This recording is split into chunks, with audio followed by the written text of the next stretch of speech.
Saludos Fronten. Hoy tenemos el placer de conversar con Luis Felipe Domínguez Vega, un ingeniero de software cubano que ha llevado su talento y pasión por la tecnología más allá de las fronteras. Actualmente, Luis reside en Uruguay, donde se dedica a aplicar su experiencia como experto en DevOps y innovación tecnológica.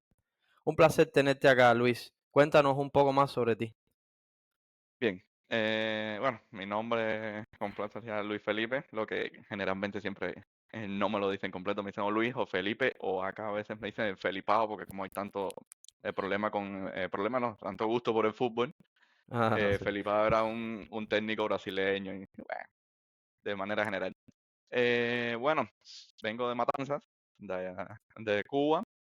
Estudié en la vocacional de Matanzas, de ahí fui para la Universidad de Ciencias Informáticas en la UCI desde siempre quise, no la UCI en sentido general, sino siempre estudiar informática, debido a que mi padre es automático y siempre me inculcó toda la parte de electrónica, automatizaciones, y tuve la suerte de desde pequeño tener computadora y de cuando MS2. Y por eso ya era la introducción ahí. Entonces mi hermano, que es un poco mayor que yo, ya llevaba un poquito más de experiencia que yo en ese, entonces también le gustaba. Bueno, mi hermano también hoy en día es desarrollador, y ya ese pasito poco a poco desde pequeño ya fue lo que me inculcó y me dijo, no, no, yo lo que voy a estudiar es desarrollo, informática. No sabía si era desarrollo, si era redes, pero de que tenía que ver con la informática, tenía que ver con la informática. Incluso estuve como que seleccionando entre cibernética y la UCI, pero por un tema de eh, sacar cálculos, en el sentido, uno, que mi hermano también había estudiado en la UCI y evidentemente la experiencia es mejor. Y dos, que dicho sea de paso, era la mejor universidad realmente, no solo en conocimiento, que las posibilidades que tenía el internet, etcétera, sino en la calidad de vida. Y entonces ya me decidí por ahí y estuve los 5 años trabajando, 5 años estudiando, perdón. Estaba estudiando. Y luego de estudiar, ya hago la tesis y me quedo un año trabajando en la UCI hasta que me cambio. Me voy para Matanza, para mi provincia natal, a trabajar en The Soft. En la UCI sí, desde temprano traté de buscar proyectos productivos. Empecé en las 6, para los que sean de la UCI y No, conozcan mi más bien. facultad, esa es mi facultad. Empecé el primer año en las 6 y desde el primer año ya me cambié para las 5.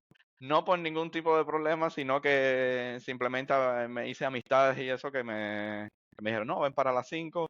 Y que las 5 el fuerte era C++, y en aquel momento yo era fan de C++. Y entonces ya me cambié para ahí, pero mantuve mis amistades evidentemente con las 6. Pero bueno, me gradué y desde principios ya me fui para el proyecto de escala, para los que estuvieron ahí en las 5 que saben cuál es la escala, específicamente en el subproyecto de base de datos histórico. Y bueno, estuve siempre en manera productiva en esos proyectos. Es decir, que desde ahí, desde la universidad, ya tenía más o menos experiencia de cómo trabajar en un proyecto, algunas de las tecnologías, aquí se más puro, porque siempre me gustó. Casualmente yo también soy de allá de la UCI y de la Facultad 6. No sé, ¿de qué graduación tú eres? La novena, La novena, eso es 2015, ¿no? 15, Ah, la exacto. misma que yo. Es decir, Sí, nosotros empezamos juntos en la 6. Después sí. te cambiaste No, y también, y sí, jalaron porque a mí me gusta mucho el deporte, correr, el sí, voleibol, fútbol, y sabes que en la UCI es muy importante el sí, deporte. sí. Y entonces cuando en las 5 dije, no, que quiero cambiarme, y lo primero, literalmente, lo primero que me preguntaron fue, ¿qué deporte tú juegas? Y decía, contra, en vez de preguntarme qué conocimiento de programación tienes, no, no, ¿qué deporte tú juegas? Y cuando dijeron, no, es deportista, no, no, ven para acá. O sea, que a veces yo pensaba que era más importante el deporte que que Así como no. tal la carrera. Y no es algo que sea muy diferente en otros países Sí, sí, es también. así, es así. Sí, el deporte en la universidad es algo sumamente importante. Y de ahí No, de salen hecho, muchos define, deportistas también. exacto, Exacto, define muchas universidades, sobre todo en Estados Unidos, definen las carreras de las personas y la vida de exacto, las personas nada más con el deporte. exacto. Bueno, Luis, te puedo decir Luis, ¿no? Así Sí, sí, sí, sí, sí, yo bien, ya, como ya, me digas. Felipao entonces. Entonces, Exacto. Luis, ahora actualmente estás en Uruguay, Sí, me has comentado. ¿Cómo fue esa decisión de migrar hacia Uruguay? Quién te ayudó, quién te impulsó a tomar esa decisión? Bien, bueno, cuando fui a trabajar para esos en Matanzas, empecé, por supuesto, como desarrollador ahí, después me fui a administración de redes y entonces ya fue abriendo un poco el diapasón, en el sentido de subí a administración de redes a nivel nacional, administraba clústeres grandes de Kubernetes, de OpenStack, cosas así, y siempre tuve mis contactos con, evidentemente, las amistades que uno tiene fuera, y veía que como tal era un diapasón que se abría, porque como quiera que sea, pudieras tener acceso a Internet, y yo tenía acceso a Internet sin ningún problema, pero no era lo mismo de la forma de trabajo. Es decir, que tenías como una cota. Y yo participaba bastante en congresos, en proyectos, es decir, muchas conferencias, unas cuantas conferencias, y era como que siempre me quedaba el gusto de que quisiera llevar un poco más allá o quisiera tener la experiencia de cómo trabajar en empresas más grandes, con clientes que realmente tuvieran un enfoque diferente. Entonces, en ese proceso, eh, trabajé con varias empresas españolas, empresas estadounidenses, empresas polacas, alemanas, y aunque pudieras tener un poco la experiencia, no es lo mismo de trabajar directamente. Entonces, acá unos amistades, y aparte mi hermano también que vive acá, me comentaron, ¿no? La posibilidad de que ellos me podían como que traer hacia Uruguay. Porque, a ver, también mi enfoque era que yo estaba tranquilamente realmente en Cuba, amén de todos los problemas que había, etcétera. No vamos a inundar en eso. Pero estaba tranquilo, no me faltaba en sí comprar nada, estaba bien. Entonces, pero siempre me faltaba, claro, la experiencia profesional, que es lo que que es lo que quería lograr, superar mi experiencia profesional. Entonces, al ver esa oportunidad, porque tampoco muchas amistades me decían, no, pero como siempre te dicen, no, pero que tú todavía haces en Cuba, porque tú no te vas. Eh, también yo me decía, tampoco es que, y no culpo a nadie, ni juzgo a nadie de la manera en que se fue de Cuba, ni de la manera que llegó a otro país, no, para nada, cada quien tiene su librito, como lo digo yo. Entonces, yo no quería irme, uno, ni como turista, así, haciendo todo el proceso malabar de dinero del banco, sacar una visa y después quedarte allá, y tampoco, mucho menos, quería irme, como se llama, cruzando. Es decir, porque también quería hacerlo de una manera lo más legal posible, porque también yo tenía ya una niña, bueno, tengo, tengo una hija, y entonces quería hacer la manera más cómoda en el sentido, yo quería siempre irme, como preparar el terreno, es decir, preparar una base para después llevarlos a ellos, porque tampoco quería irnos todos como, dale, vete allá a ver qué es lo que hay, Claro, tampoco quería tener a mi hija, porque entonces más estrés, y el estrés también no solo para mí, sino para mi hija. Entonces ellos me dijeron, no, eso acá no, la empresa me dijo, no, pero te traigo con visa de trabajo, que eso es una cosa legalmente tranquilo, e incluso tiene más prioridad que una visa de turismo porque es turismo. un trabajador. Bueno, cuando me dijeron eso, dije, bueno, ahora sí, tomé la decisión que sí, perfectamente. Además, tenía ya a mi hermano trabajando acá y no es lo mismo ir a un lugar sin nadie que conocer a buscar algo, a que ya tienes a alguien y tienes amistades, y más que esas amistades son las mismas que te reclutaron y vas a trabajar con ellas. Claro, Entonces, la empresa hizo todo el proceso legal, etcétera. Vine para acá, para Uruguay, y Uruguay tiene no, hablo de Uruguay en sentido porque es el que conozco, evidentemente, no sé los otros países. Uruguay tiene un detalle que es que cuando tú llegas con visa de trabajo o visa de turismo, haces el proceso de residencia bastante rápido en ese marco, y puedes reclamar los familiares tuyos. Y yo muy estuve bien. un año buscando un alquiler bien para para la familia, preparándome para tener una base económica, porque tampoco es que te vas a Sí, es lanzar. caro. Y además que Uruguay literalmente es caro. Eso sí no es, eso sí se lo digo a todo el mundo, Uruguay es caro. Lo que es los informáticos y los médicos son bastante bien posicionados acá, realmente, cuando consigues un buen trabajo. Entonces, estuve un año y después del año ya reclamé a mi familia y bueno, ya estamos acá tranquilamente viviendo.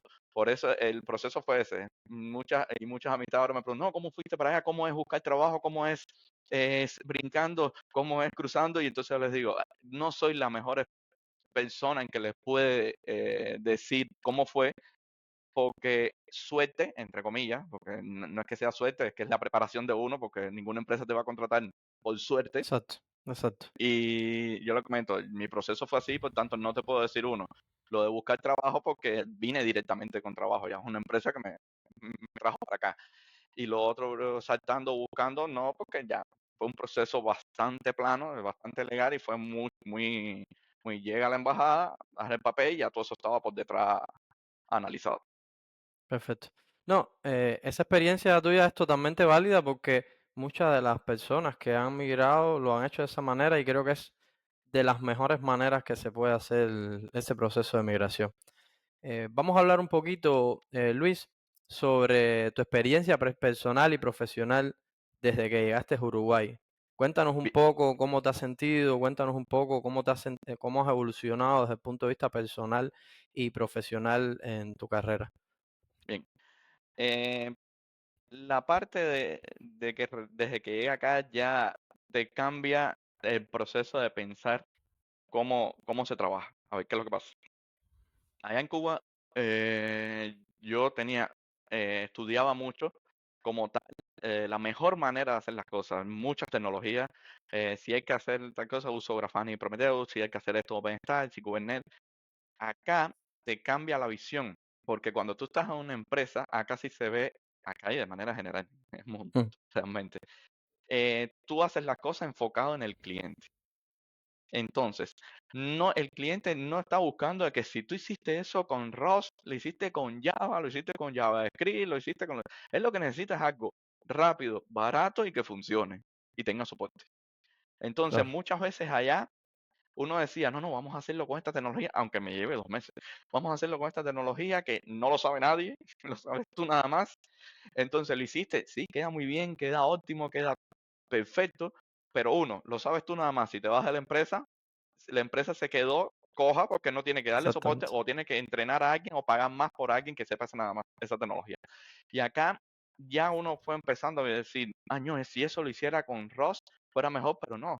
Dice, ¿qué es lo que más sabe el equipo? Java. exacto, Pues se hace en Java. Porque el cliente te va a pagar por el soporte, etcétera. Y la empresa no puede decir, no, a ver quién es el que sabe Rust nada más, tú nada más. ¿Y qué tan difícil es buscar a alguien si tú te vas?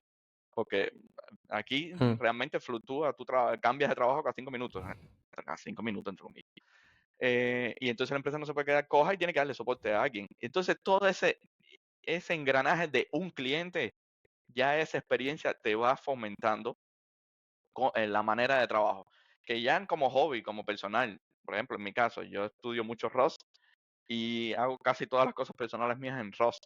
Pero cuando vas a nivel de empresa, sí, yo abogo, doy conferencias, Rust es así, usen Nix, que es lo que uso, Nixos en Linux, usan así, pero eso es más como conocimiento. Ya para aplicarlo a un proyecto lleva mayor conocimiento, un mayor enfoque y un mayor sí, conocimiento global del equipo.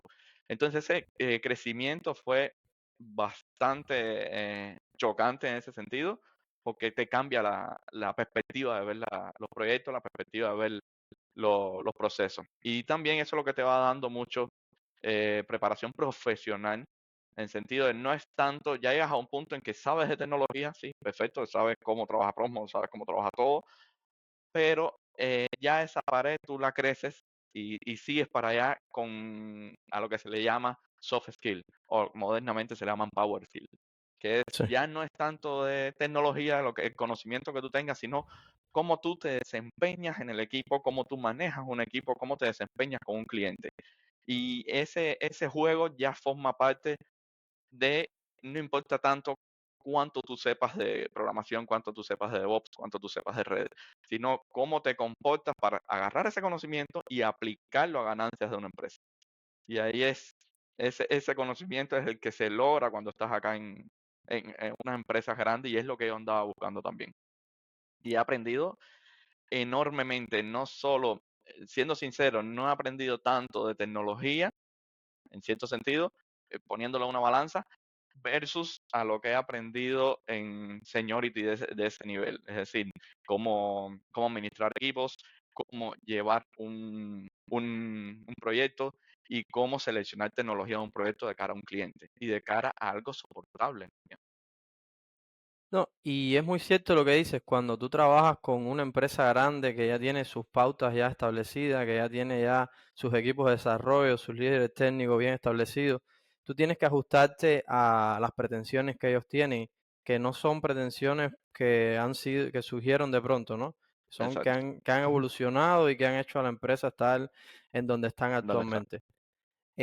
Me hablabas un poquito sobre temas técnicos. Sí.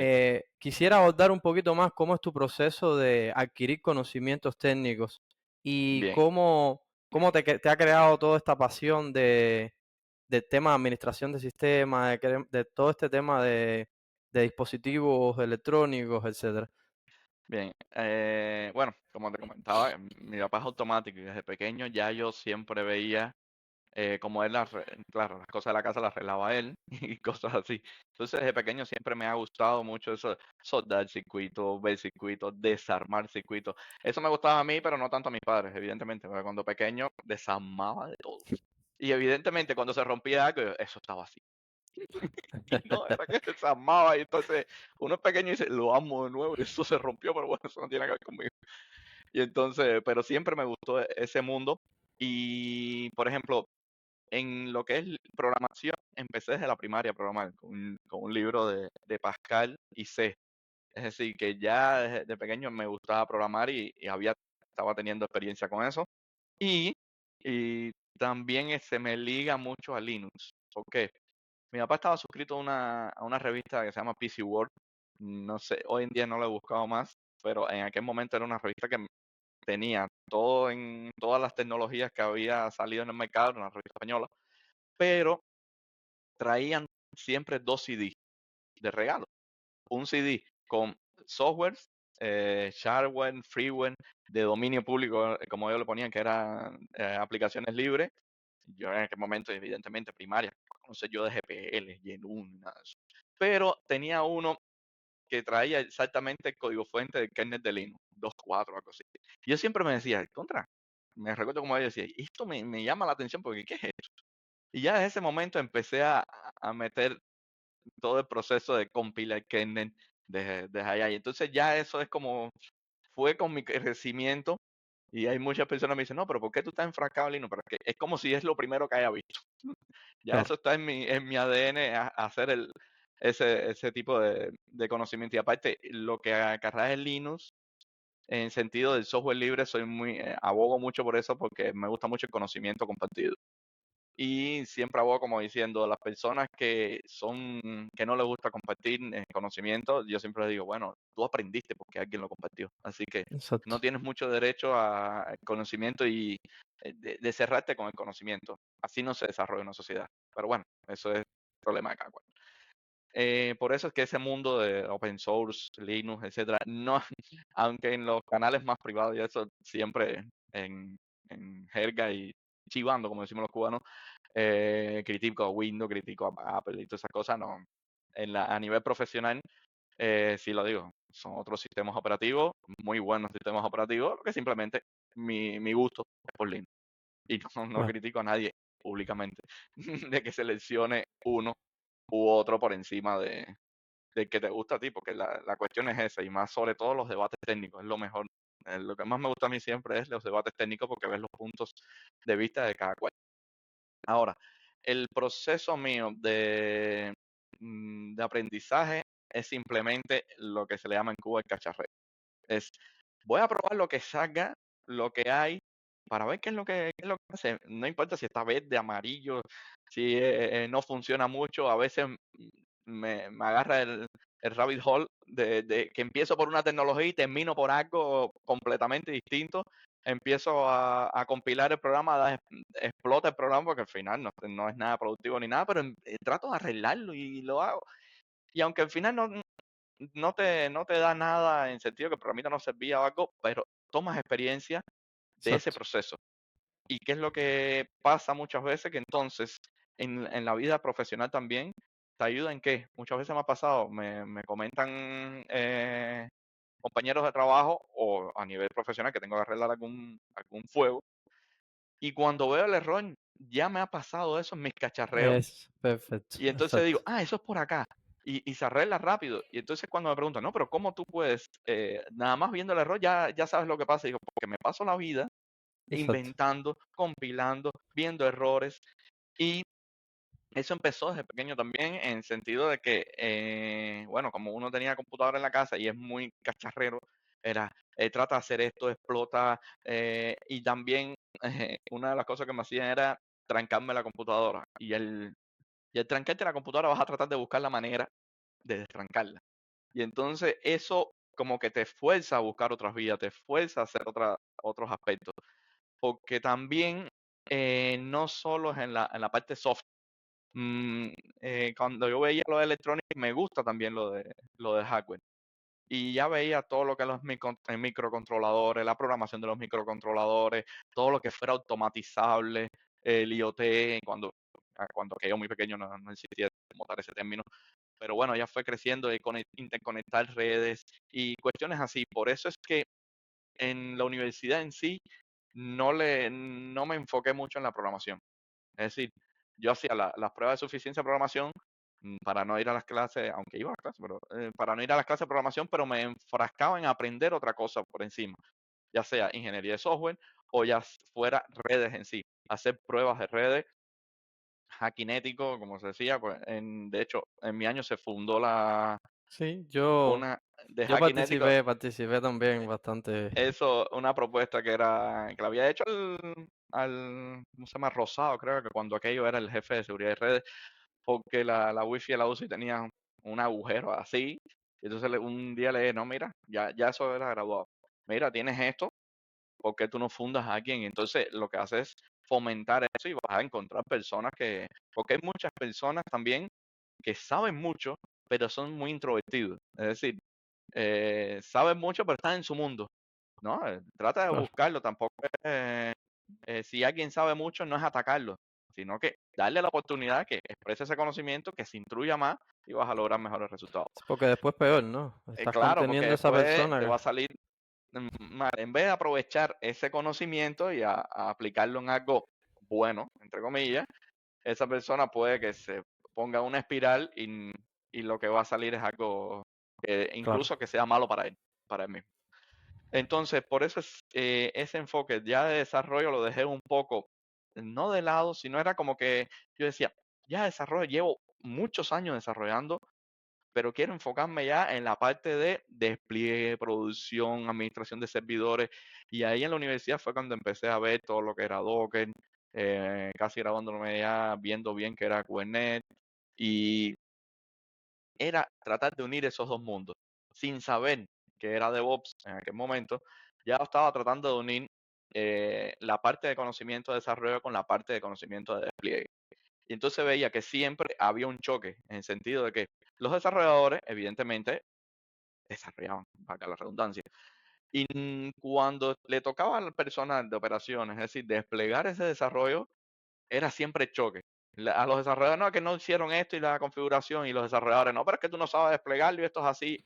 Que tenía que haber algo en medio que dijera, que los entendiera a los dos, como diciéndole, hagan esto porque es la mejor manera de que después estas otras personas entiendan cómo ustedes van a desplegar. Y decirle esto, no es tanto si hagan algo que automatice y no tenga por qué el desarrollador estar conociendo que cómo yo voy a desplegar esto, que si puedo usar un Docker. No, el desarrollador no tiene por qué estar pensando en eso, simplemente su tarea es desarrollar y ya, poner código y bueno, que el sistema automáticamente lo despliegue. Y entonces ya esa parte sí me gustó mucho, ya era el Continuous Integration, Continuous Delivery y cuestiones así que fui aprendiendo, aprendiendo, aprendiendo hasta que ya dije, bueno, mi enfoque va a ir por acá, por DevOps y administración de servidores. En Cuba no fue tanto como tal en DevSoft, no fue tanto el DevOps porque ahí no había, al menos en mi tiempo de trabajar ahí, no era tanto no era tanto, no era casi nada el proceso de DevOps, era simplemente guárdalo en Git y trata de E- desplegarlo. Era más También, administrar, ¿no? sí, Sistemas era y más ese tipo de administrar el cosas. sistema y que das un clic y trata de desplegar algo, pero ese proceso y porque eso es una idiosincrasia, una idea que tienes que hacer al equipo. Es decir, de que tú pones algo acá y se despliega automático, eso no existía. No Claro. existía, o si lo existía era muy precario. También que eso depende mucho, por supuesto, sin caer muy adentro, de las direcciones, de los directores de proyectos y cosas así que si no lo fomentan ellos, menos los desarrolladores lo van a llevar. Igual que habían administradores que también pensaban cuadrado y decía, esto no es así, esto no es así. Y me pasó mucho, como siempre. Generalmente es lo que vi mucho en las empresas allá, que cuando llegabas tú como nuevo y llegabas con una idea un poquitín revolucionaria, te decían, no, pero eso no es así. Y tú le decías, Claro. eso es lo que está en el mercado ahora, eso es lo que lleva Mm, haciéndose ahora, te va a agilizar el proceso. No, no, pero eso no es así. Y eso también me frenó un poco como diciendo, como le decía, voy a recoger mi finca, voy a hacer las cosas mías y ya. Si lo quieren desplegar a nivel nacional, felicidades, aquí me tienen. Ah, no lo quieren. Bueno, pasen trabajo ustedes, yo no voy a pasar. Y claro. entonces eso es una de las cosas también que me afectaba en el sentido de decir, ¿por qué no quieren avanzar? Entonces, cuando llegas acá, que tampoco es que tú propones una cosa revolucionaria así y se va a cambiar porque ninguna empresa va a hacer eso, evidentemente. Pero te oyen, Pero, ¿no? Te oyen y te exacto, pueden tener en pero cuenta. al menos en la que estoy, en el trabajo, esto sí puedo decirlo, que trabajo en Globan, Sí, en la que estoy, tú puedes decir en un proyecto, proponer algo, hacer una conferencia, no, mira, esta es la vía, no sé cuánto, y te tienen en cuenta. En sentido, que puede o no cambiarse, ya eso depende mucho del proyecto. Pero ya es como que tú ves que te oyen, tienes una comunidad que te está claro. respondiendo, como diciendo, no, mira, o incluso tú puedes decir, mira, mira esta otra vía, esa no es la mejor manera porque uno no se lo sabe todo. Y necesita un feedback de alguien o de una comunidad que tiene más experiencia diciéndote, está muy bien lo que te estás diciendo, pero a nivel de práctica ya eso lo probamos y no dio resultado. Y entonces ahí es cuando tú dices, mira, yo pensaba que sí, vamos a ir por otra vía. Luis, se ve que tienes amplio conocimiento en todo este tema de DevOps, de automatizaciones, de temas de IoT que también me has comentado. ¿Cuál es el stack que actualmente estás utilizando, más allá de que hemos hablado de que te gusta todo esto de la novedad, te gusta investigar, pero cuál es el stack que actualmente en tu empresa o en tu día a día como desarrollador y DevOps estás utilizando actualmente? ¿Y qué les recomendaría a los que nos ven, que son nuevos en este mundo, para empezar a aprenderlos? Bien, te lo voy a dividir un poco en, Sí, en cosas de electrónica y IoT. El stack que uso mucho es generalmente o Nordic. El hardware es Nordic, Arduino SP32. Ahora estoy aprendiendo, bueno, aplicando un poco ROS a esto, aunque se pueda, no lo aconsejo porque al final no está en producción, es algo que para hobby, si quieres para hobby es lo mejor que hay. Ahora, el stack de acá es programar en 6C++. Aunque existe Python para microcontroladores, etcétera, no lo aconsejo porque el problema acá es que al final lleva un intérprete y estos dispositivos, el primer error que cometen mucha gente cuando empieza en esto es que tratan de aplicar las mismas reglas que aplican como si fueran a programar para una computadora para un microcontrolador. Y claro, son dos puntos completamente distintos. En el sentido, un microcontrolador tiene recursos muy limitados, RAM muy limitada y CPU muy limitado, evidentemente. Entonces tratan ya abren arreglos con megas y no borran memoria y entonces ahí es cuando empieza el a resetearse y es cuando empiezan a trabajar. Entonces, ¿qué te permite estos 6 más que ya, uno, están súper optimizados, están hechos para eso, compilados, y que vas a tener que tener conocimiento de manejo de la RAM, de borrar la RAM, etcétera. Si quieres adentrarte en ese mundo, perfectamente puedes hacerlo por C, C++, y ya decía, el stack más fácil es Arduino, con el Arduino IDE, que es casi, incluso tienen su propio lenguaje parecido a C, y pueden ir haciendo sus cositas, pero yo diría, mi experiencia es que no te vayas para Arduino C, sino que ya empieces con C o C++, que te va a ser más factible, porque al final, cuando vas a hacer algo más profesional, algo más fuerte, te vas a tener que ir a C. y C++. Y por tanto, ya mejor aprendes desde el principio y lo haces. A la forma de adquirir, incluso en Cuba se puede adquirir bastante, relativamente fácil.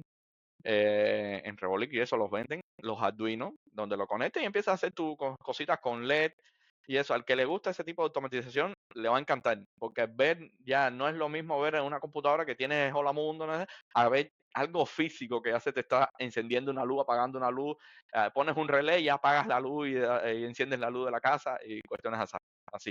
Ese es mi estado de IoT. Bueno, y de manera general, por ejemplo, en la casa de uso Home Assistant, que es un controlador general de IoT. SP Home, que es como ya casi un front-end a todo un proceso para agarrar un SP32 y decirle, no, mira, tú te vas a comportar como un switch y ya eso a base de configuración, no tienes que programar nada. Tú vas a comportarte un switch, en el pin tal está el switch, en el pin tal A, y lo despliegas por ahí por Bluetooth con Wi-Fi y ya eso se conecta a Home Assistant y es muy sencillo. Ya tienes todo configurado, tienes un dashboard con todo y formas tu casa domótica en un momentico con Home Assistant y SP Home. Ya, ahora, la parte de desarrollo. En esta parte de desarrollo sí depende mucho de a dónde vas a trabajar o depende mucho de cómo es el mercado.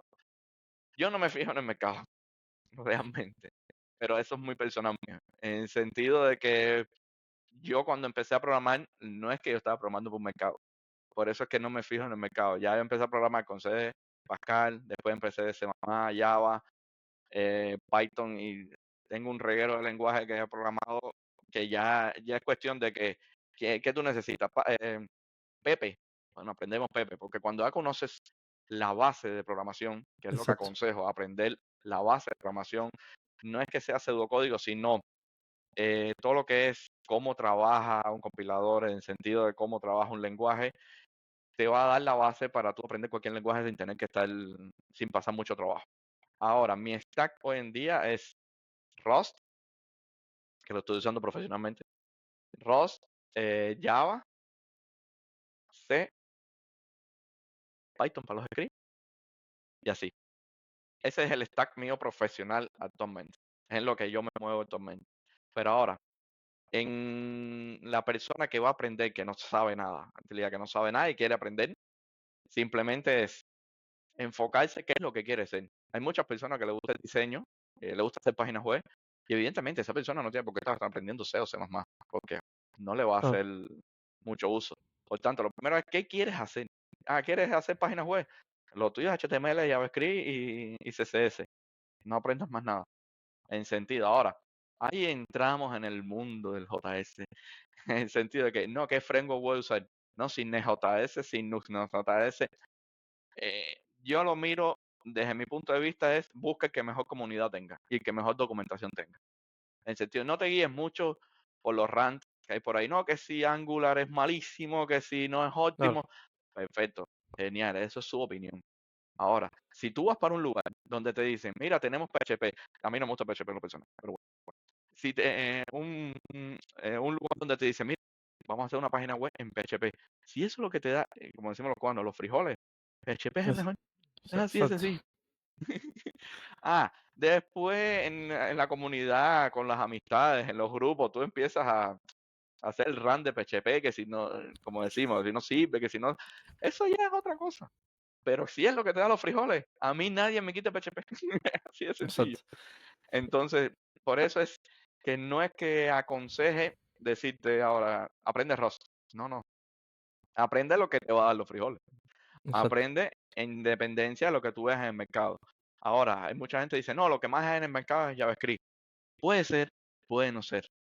El problema es el mercado al que tú vas y también de lo que tú quieras aprender. A mí me gustan mucho los lenguajes compilados porque me gusta mucho y conozco de cómo funcionan las cosas por debajo. Y entonces mi cosa no saber que está complicado, los lenguajes type safe y cosas así me gustan mucho más que los lenguajes que no tienen tipo y los interpretados y esas cuestiones. Pero eso es una cosa personal, eso es un gusto personal. Entonces, la persona que no sabe nada, que va a aprender algo de programación, es eso. ¿A quién yo voy a trabajar o a quién yo quiero ir a trabajar? Porque tampoco es que tú, no, ya me contrató una empresa y voy a empezar a programar, y voy a empezar a aprender a programar ahora. Ninguna No, empresa es claro. tan loca como para hacer eso. Además que tiene que pasar fit técnicas y Exámenes cosas así. técnicos. Exacto. Entonces, el otro dice, ¿cuál es el mercado que yo quiero ir? No, el mercado de front con HTML y JS. Ah, pero tú no sabes realmente la empresa a la que tú vas, qué stack de JS usa. Entonces ahí cuando tú dices, déjame aprender JS en sí, la base de JS, para que después que digan, ahora es React, ah, bueno, sí, está bien, pero ya sé JS. React es simplemente una biblioteca más. Ah, ahora es Angular, ah, el framework de Angular. Pero es aprender algo por encima, que es, me aprendo parte de comandos, aprendo cómo es que es un modelo de vista, modelo controlador, cómo es, pero ya sabes el lenguaje, que es lo importante, porque al final tú escribes en JavaScript o TypeScript. Del mundo de JavaScript lo que me gusta es TypeScript porque evidentemente estoy Java. Tipo.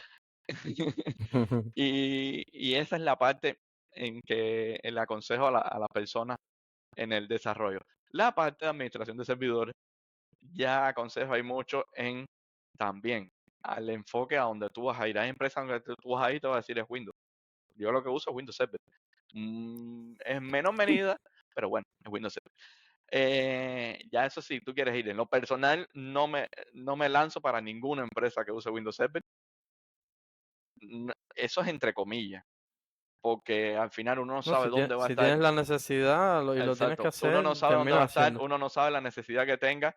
Y si de ahora mismo uno dice, estoy sin trabajo, y viene una empresa y me dice, oye, te doy 5K porque me administra estos servidores Windows, y no, no, espérate. Aquí el que más sabe de Windows soy yo. Ese- esa es la cuestión. Entonces, Vale, pero mi stack sí es Linux, Kubernetes, Docker. Ya Docker no tanto, es más Postman, pero bueno, al final es Docker. un container. Exacto, en contenedores. Eh, ya en on-premise sí uso mucho Proxmox. VMware no me gusta para nada.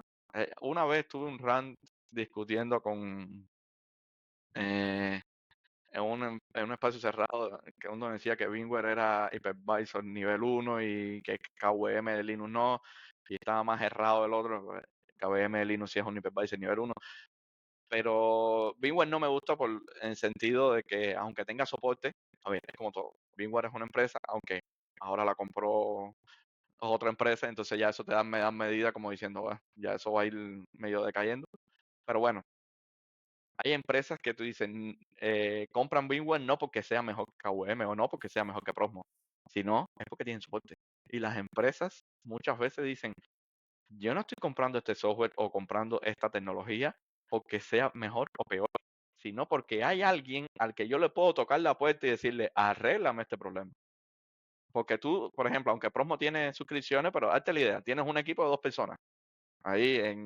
Tú como empresa, tienes un equipo de dos DevOps o 2 administradores de sistema nada más. Vamos a quitarlo de DevOps. Y la empresa dice, yo necesito una plataforma de esta virtualización. Y ellos te dicen, no, podemos poner Prosmo sin tener que comprar la licencia ni nada, nosotros lo administramos. Bien, ocurre un problema. ¿Qué tiempo tú tienes? Que es un problema donde ya hay clientes, hay máquinas virtuales ahí dando servicio al cliente, donde una hora te puede costar miles de dólares en down. ¿Qué tiempo se demoran ellos dos en resolverte ese problema? Ya, perfecto, se demoraron 2 horas. Genial. A ellos tú le vas a cobrar las 2 horas, los miles de dólares de caída, ¿no? Porque ellos estaban haciendo su trabajo. Ahora, cuando es un tercero al que tú le estás pagando un soporte, ahí tú le dices, mira, tú me aseguras a mí, porque tú lo compras así, tú me aseguras a mí un slide del 99% en este software. Si se pasa del 99%, yo cobro porque por contrato tú me dijiste que Mm. esto estaba así. Entonces, eso es lo que busca, eh, ¿cómo se llama Una esto? tercerización de un servicio Sí, pero es que la realmente. seguridad que tiene la empresa de que Exacto. uno va a estar respaldada con un soporte, con personas que conocen ¿Se mucho de dedican ese a eso? software, que se Ujú. dedican a eso, y entonces te lo van a reparar mucho más rápido. Y segundo, en que si se va del tiempo, en que vas a perder dinero de caída del sistema, a alguien tú le vas a reclamar. A quien Exacto. tienes legalmente poder de reclamarle. Entonces, muchas veces eso pesa. Y cuando tú dices una empresa mirándose a algo así muy grande con soporte, por eso es que tú dices, ellos se van por ahí. No porque sea mejor, porque sea peor, aunque los dos son bastante buenos, sino por el nivel de soporte. Por eso muchas Exacto. veces la gente dice, no, las tecnologías libres, que yo digo, sí, puede que sea mejor, pero las empresas no están mirando que si es libre o que si no es libre. La empresa está buscando que no va a perder dinero y que va a tener a alguien al que le puede tocar la puerta para poder resolver su problema. Eso es Claro. lo principal de las empresas. Entonces, en ese mundo, ahora mismo mi está ese de Prosmo, porque es una empresa que puede pagar el soporte de las personas, es decir, les conviene pagarle a un equipo de desarrollo, a un equipo de administradores que administren su Prosmo, su despliegue, etcétera. Y de verdad que para mí me es más cómodo que Bingware. Incluso le he Claro. encontrado más performance que Bingware, pero bueno, whatever. Entonces, el otro stack ya es mucho Linux, mucho Bash, mucho Python y ahora Nix, que ese es otro mundo aparte. Es como a configurar el servidor de manera declarativa. Es decir, ya no es como, aunque existe Ansible, Chef y esas cuestiones, no, ya eso simplemente declarativamente, que es un lenguaje. No, por ejemplo, Ansible, si no le haces plugins en Python, te quedas un poco escueto porque es una definición en YAML. Chef, que si lo haces en Ruby, pero no, Nix es un lenguaje literalmente para configuraciones y ya te es más cómodo, y aparte que tiene un repositorio inmenso, creo que es el mayor repositorio de programas que hay, porque es muy sencillo hacerle una derivación, que es como se le llama, a un programa en Nix. Y ya tú le dices, oye, mi servidor va a tener un engine, va a tener esto, y ya eso se queda de por vida y arranca y despliégalo en cualquier lugar. Y es muy cómodo de resolverlo. Ya eso es dejarlo como nota de descripción y busquen Nix o busquen Nixos, que ya es como ese Nix aplicado a tu sistema operativo. Es lo que uso actualmente. Y ese stack es el que llevo ahora mismo. Mucho Linux, Linux. Y aunque no me gusta, en mi empresa, mm, no es que te obliguen, pero es que te dan una Mac. Una Yo Mac. en lo personal me gusta el hardware de la Mac, pero no me gusta MacOS. Entonces, para mí Mac, como lo uso, es simplemente abro la pantalla y abro una consola a nivel de pantalla. Ya, ese es el uso mío de Mac, que no lo critico ni nada, es muy bueno, pero en lo personal no me gusta.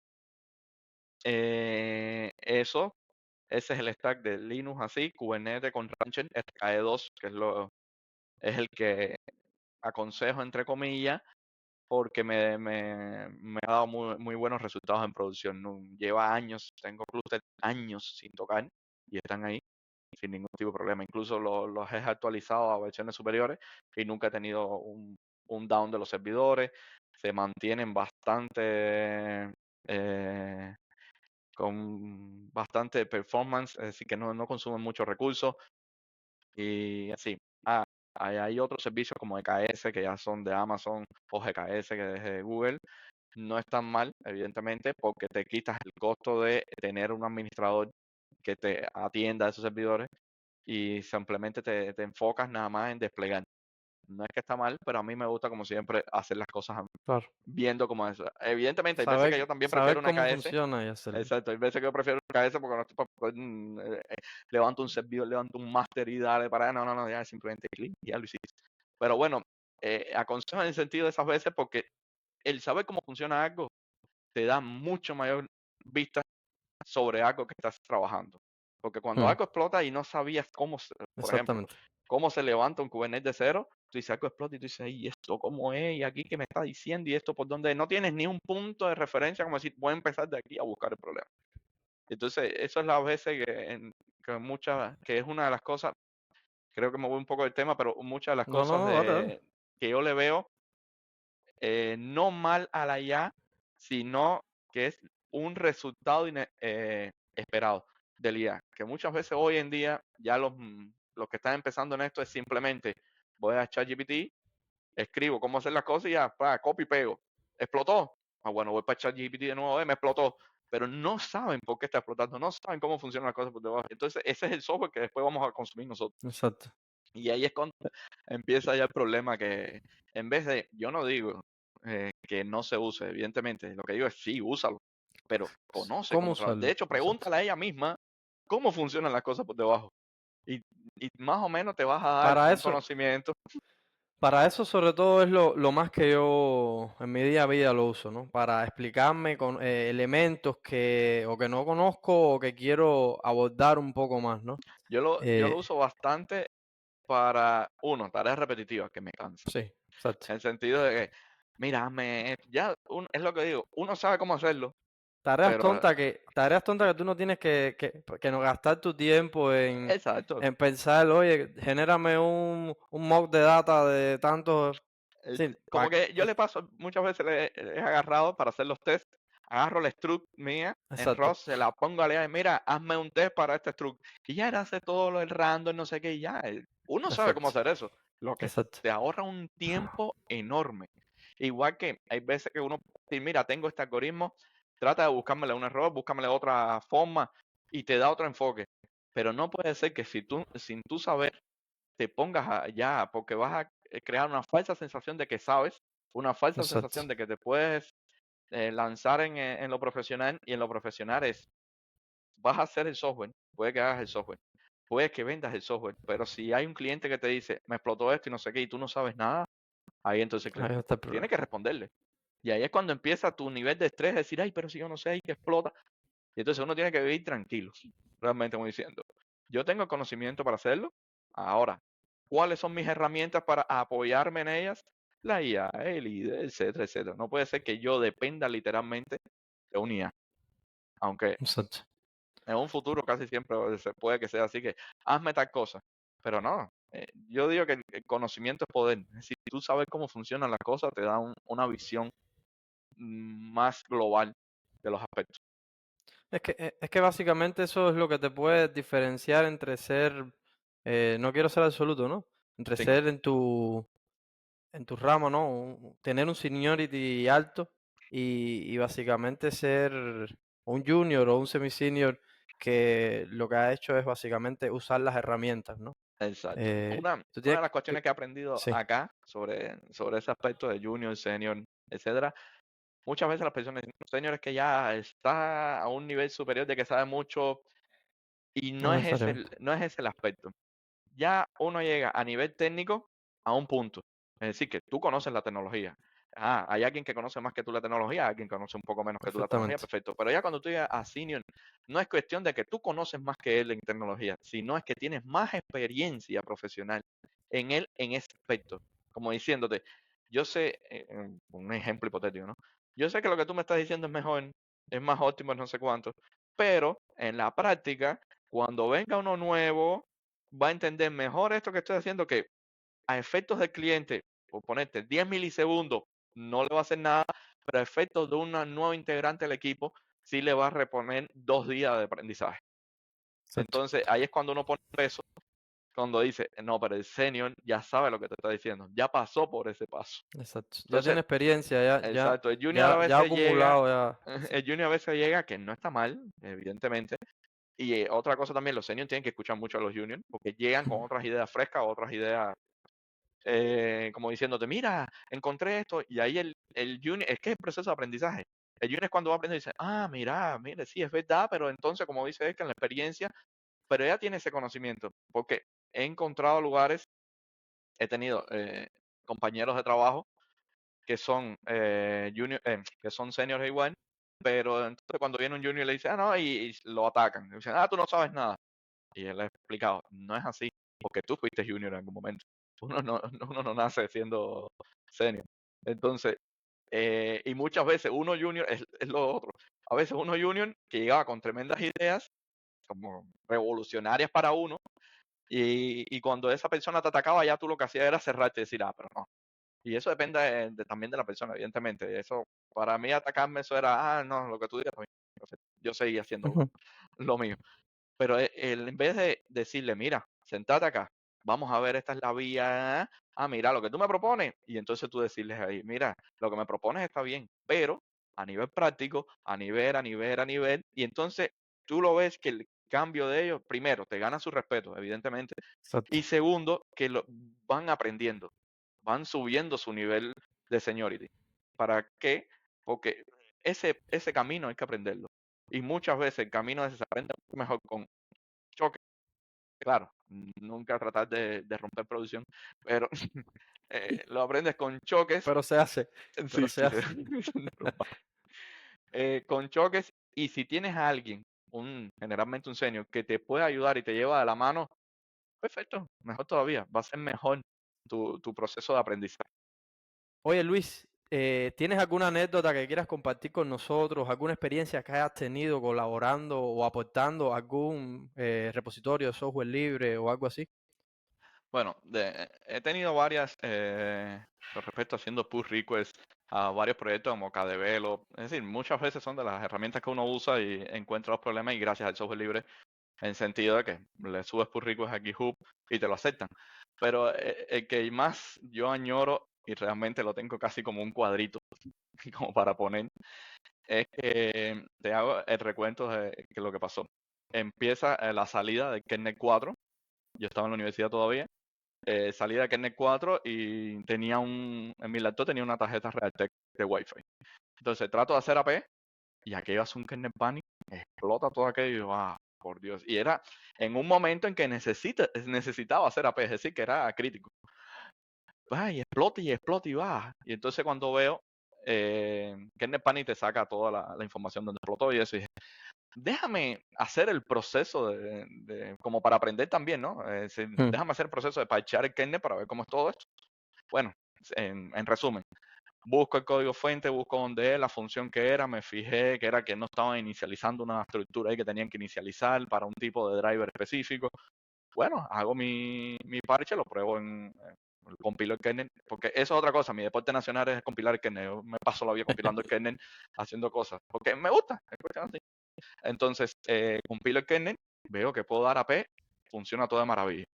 Entonces dije, ¿qué más da? Al final hay que aportar, ¿no? Le escribo a la persona encargada del driver específicamente, que Gabe Baylor, creo que como se llamaba, no recuerdo muy bien el nombre, pero era de Realtek. Le escribo, porque ya ese problema, ese kernel panic ya estaba seleccionado como un bug y aparecía en varios sitios. Y le escribo, le digo, mira que este bug tiene este problema y mira el diff de Git acá mío, donde pruebo y ya funciona, el problema está ahí. Y él me responde, veo que me responde diciendo, mira, lo probé, funcionó perfecto, esa es la solución, bien. Entonces, pero me queda así como que, bueno, seguro ya lo suben al kernel, lo resuelven, ¿no? Pero veo, porque estaba suscrito a la lista del kernel, veo que llega un nuevo mensaje de Kate Baylor también diciendo, solucionado el bug tal, ra, y pone todo el proceso como que, mira, la persona X hizo la resolución y dije, oh, ya apareció mi nombre por ahí. Y pone autor y pone mi correo Nauta. Cuando es, que de hecho, hace poco lo probé y Nauta todavía está vivo. Sí. Pude entrar al Nauta, no sé ni cómo, pero pude entrar. Pero bueno, pone y veo que después al final Linux lo aprueba y ya aprueba el pull request y ya sale en el kernel de Linux como un contribuidor y como un autor mi nombre. Entonces ya eso para mí fue como No, una eso cúspide, como es. diciendo, tengo un conmigo en el kernel de Linux y vaya, me siento bastante orgulloso con No, eso. Y era como para imprimir ese div, que no, tampoco es tan grande, pero bueno, resuelve un problema. Y lo pongo en es un un cuadrito y lo cuadro. cuelgo. Tienes que hacer un cuadro y ponértelo así en tu oficina ahí al lado tuyo para Sí, como cuando diciendo. te sientas mal, tú lo mires y eso te reconforte. Exacto. Pero también eso, la anécdota en sí, el aprendizaje que llevas de eso es que muchas veces nos autofrenamos, como diciendo, nada, ¿cómo yo voy a hacer? ¿Cómo hago? Como en aquel momento decía, Kenneth de Linux, ¿cómo que yo voy a...? No, simplemente haz las cosas. Haz un pull request a GitHub, haz algo resolviendo un problema. Claro, Hay muchos proyectos de open source que la comunidad es bastante tóxica en ese sentido, pero hay muchos otros que simplemente te agradecen y sales después de contribuidor. Y no es por el hecho de ser contribuidor, sino es el hecho de tú decir, resolví un problema que le va a resolver el problema a muchas otras personas. Y entonces aprendí en ese proceso, porque todo el fin es que aprendes algo. Y entonces eso yo lo veo como algo bueno. Y es decir, que nunca te ponga freno, tú simplemente ve hacia allá. dale. Muchas gracias. Espera, te voy a contar esto Sí, para sí, sí. pensar cómo unirlo en la otra parte. Y no, yo también desde el punto de vista técnico, también les recomiendo a los que deseen entrar en este mundo open source, que lo hagan, que traten de colaborar, eh, aunque sean cosas pequeñas. Hay muchísimos repos que tú buscas por el tag Good First Issue y tú puedes colaborar de esa manera y muchas veces son cosas pequeñas, pero que aportan, ¿no? Y tu Wow. nombre va a estar ahí. Y yo creo que esa es la mejor forma de hacerte un currículum, un portafolio, ¿no? Oye, yo tengo tal comida allá, y eso te dice ya, el que está revisando eso, por lo menos si soy yo que hago entrevistas técnicas, etcétera, bastante a menudo, yo veo algo como eso y es un punto que se gana ya esa persona. Y nada, los invito a los que estén viendo esto a que se lo piensen y traten de colaborar en este mundo del software libre, open source, que les va a aportar muchísimo a otras personas y a ustedes como desarrolladores. Bueno, Luis, han sido unos minutos sumamente interesantes para mí. Pudiéramos estar aquí hablando el día entero. Tenemos muchísimas cosas en común, Perfecto. incluso la misma universidad, el mismo Ujú. país, incluso hasta los mismos amigos seguro que Sí. tenemos por ahí en común. Eh, Repito de nuevo, es un placer haber hablado Igual. contigo. Estás invitado acá al canal a ver cosas técnicas más específicas según vayan surgiendo las cosas. Tienes la invitación abierta. Qué Y bueno. nada, espero que te vaya bien por allá en tu vida profesional y sigas ahí evolucionando. No, y No, verte por ahí molestando a los muchachos del de grupo de JavaScript Cucoders. y Windows. Sí, criticando a JavaScript ahí. Yo sé que tú lo haces para molestarlo nada más, ¿no? No, y realmente me siento halagado y darte las gracias por la oportunidad. Me gusta mucho las Tech Talk, hablar de tecnología, sea como sea, si sea encuentros con diferentes opiniones, que eso también es otra cosa que uno va aprendiendo con el tiempo. La diferencia de opiniones es muy buena porque vas a Claro, aprender más de cómo piensa otra persona y diferente a ti. Entonces, muchísimas gracias realmente por la oportunidad de estar acá y comentarte que puedes preguntarme, puedes contar conmigo por si quieres hacer otros meets, no solo de esto, sino más técnico o alguna tecnología en específico. Puedes contar conmigo sin ningún tipo de problema. dale, Y reiterarte las perfecto. gracias por la oportunidad. No, no, a ti. Y nada, entonces puedes estar seguro que te voy a tener en cuenta. La experiencia que me has comunicado dice mucho de ti y de la experticia que tienes en todos estos campos y puedes estar seguro de que según vayan surgiendo los temas, te voy a tener en cuenta. Yo quisiera en un futuro poder reunir a todas esas personas que acá en Cuba o que están en otras partes del mundo han logrado desenvolverse también y hablar, ¿no? Y hablar de temas y tenerlo grabado y nada. Muchísimas gracias nuevamente, Luis. Y Gracias a vos. nada, nos vemos por ahí. Dale, Bueno, gracias. saludos.